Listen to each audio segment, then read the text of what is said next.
4 speeches tonight. 5, including mine. I will have a kind of a speech towards the end of the evening. We have our invited guest here, Mr. Sadia. Thank you for coming. He will talk to us about India, some things that probably you won't find on the internet. Something that's interesting.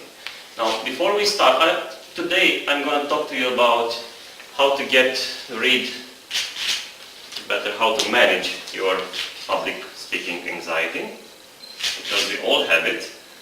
It's not something that's very uncommon. No, it's a very common fear. Like if you have it, it's okay. Everybody else, almost everybody else got it. It's hard to get rid of it. It's not that hard to manage it. So I will talk about that in a little bit. We will talk about speech preparation, what we need to take care of when preparing a speech, like choosing a subject and so on, relevance. And we will have a little bit of drama towards the end of the evening, a mini English lecture. Okay? We get to know, to learn something new. Before I start, I would like to share a story with you, which kind of shaped my entire life. So you'd imagine it's quite an important story for me. I was in the 8th grade, which is a long, long, long time ago. You asked me about my age. You are about 100, right? Last time. So just let's say it was over almost 30 years ago, this story.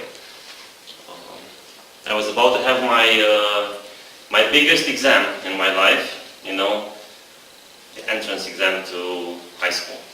Traptanti, how they called it. I'm not sure if they still call it that way. Capacitates, capacity exam. It's Traptanti. Back then, you were supposed to learn 2 subjects, Romanian and mathematics. You all know it. Now, mathematics, I'm not such a big fan of. Romanian, what we used to do back then is, you know, those, how should I translate them? Commentaries. It's not commentaries. It's, you know, what critics say. Well, it's essays. It's all the best teachers in town had their own essays, and you were supposed to learn them by heart, go to the exam, and have a high grade. Now, I spent all that summer in the 8th grade learning those hundreds of pages about Crangă, about Mihai Eminescu, about Minulescu, and who else I had to learn about. Now, my parents weren't that rich at that time. They're still not very rich, but they didn't have money to pay for tuition classes for me. But however, they were curious to see if I learned the whole summer, so they paid quite a large amount of money to a rather strange teacher. He was quite famous, but his fame was more like a lunatic, like, you know, very crazy, wise, you don't know how to label that guy. And they asked him to see if I know something, if I'm ready. Not to teach me, it was like a week before the exam. And I went to him, and the first time he asked me, what do you think about Crangă? And I started, you know, the best Romanian storyteller and all those things that I learned from all those essays. He stopped me, kid, I asked you a question. What do you think about Crangă? And then it hit me. Like, I never thought about Crangă myself. I had no idea about Crangă. He asked me, have you read it? All the, you know, the stories. Have you read this? Yes, I did. So what do you think about it? I had no idea. I knew what other people say about Crangă, but I had no idea of my own. And he told me, you will never succeed in life, be a good thinker, unless you develop your own thinking. Now, it was like an epiphany for me at that time. If you go to your exam, you can write word by word an essay, your grade will be somewhere around 8. If you learn more than one essay and you are smart enough to make a compilation and give examples from various teachers, your grade will probably be 9.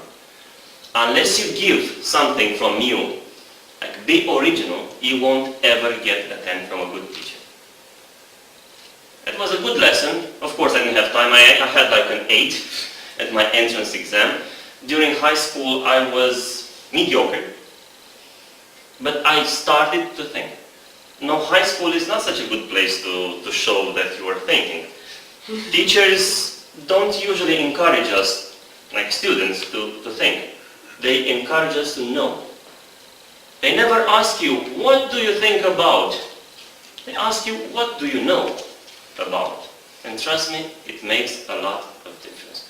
What do you think about? Nobody asked me in high school. I was trying to, I think that. No, I don't care. What do you know? But then the story changed when I got to college. By now, I had a voice. I knew I had something to say. I had experience.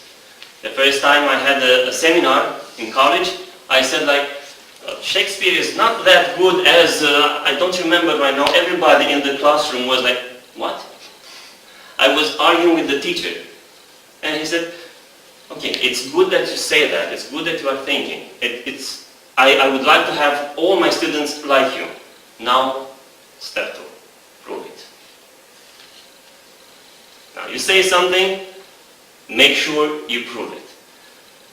You will say, what has this got to do with public speaking? Everything. Everything. It's related to confidence. It's related to how you compile material. It's related to how original you are. If you just browse the internet before you go to a public speaking session and compile things from the internet and bring nothing new from your experience, from your heart, it won't be successful. It needs to express your true nature, in a way or another.